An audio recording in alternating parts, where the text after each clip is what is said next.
Welcome back, ladies and gents. Welcome back to another video on the channel. Today is part 3 of the bit of a deep dive into the OBS Move Transition Plugin and how powerful it can be and why it's regarded as one of the best and probably one of the most downloaded on the OBS forums.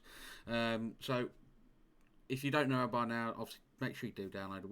I will put the link to this plugin in the description. We're going to go straight into it. So we've got my OBS here.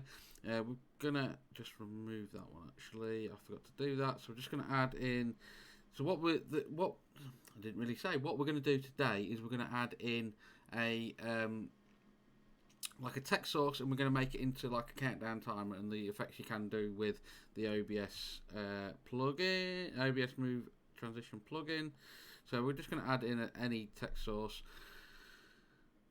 Oh, hang on. This is I've set it up on the wrong. This is because I've got so much running on these ones. So we are going to just delete this one. Actually, we're going to remove. Just going to remove that. We're going to start again. Just call it test. No, already test 2. Then there we go. We are. See, this is why I should test all these things, but I don't. We're going to go for Comic Sans because that's like the greatest ever. Looking at you, Silver. Greatest ever text one. Right. We're going to press OK. Anyway, we're going to go to filters next. Now we've added in a source. What is it? I tested my zoom and it was working. Right, it is now. There we go. So we're going to go to move value. We're going to press OK. We are leaving that one there. We're going to go to settings. No, single setting it was. Single setting.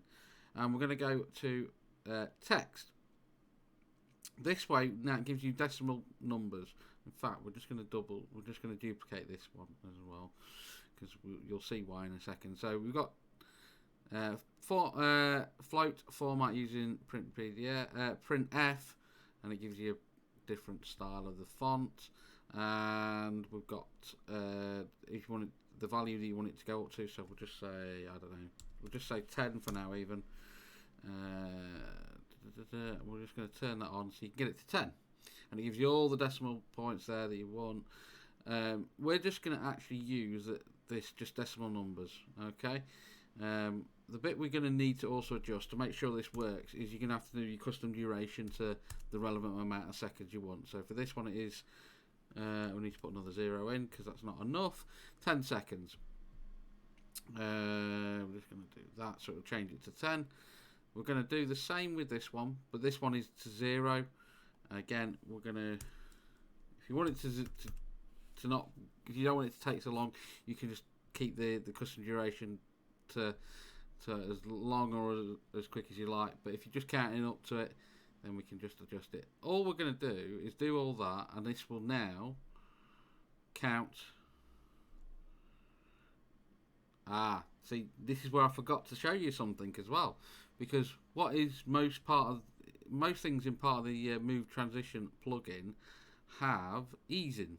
So we need to change this to no easing if you want it to do as a countdown, an actual proper countdown timer. So we're going to put no ease in. So when we go moving this one up, it will count to 10 seconds. Excuse me. My zoom is playing me up. And it will stop. And if we want it to go back down, we can do that. If you want it to go straight to 0, you can put no custom duration or very little, and then just have it to zip back to 0. And all you have to do is have this on like your Stream Deck or your or connected via StreamerBot or hotkeys or whatever you want, so you can have this so it triggers it and you can start a countdown. It's quite a simple way of doing it, and it's just an alternative that you can use, and it shows you how powerful the Move Transition plugin is. Obviously there are other things you can change, so we'll just add another one in here. So we're just going to call it that. It really doesn't matter. So we are single setting. We're going to go for the colour of the source. We're going to change it to, I don't know, red. And again, you can have that so it triggers, and we're just going to, there we go. So it'll trigger that as a red one.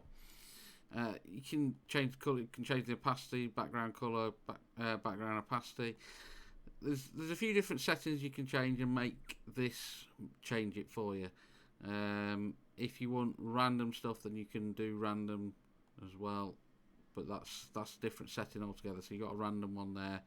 I'm just going to do that, and so you can have a random one. But we've done a bit about that in the past on another video about the changing your camera border colour as well.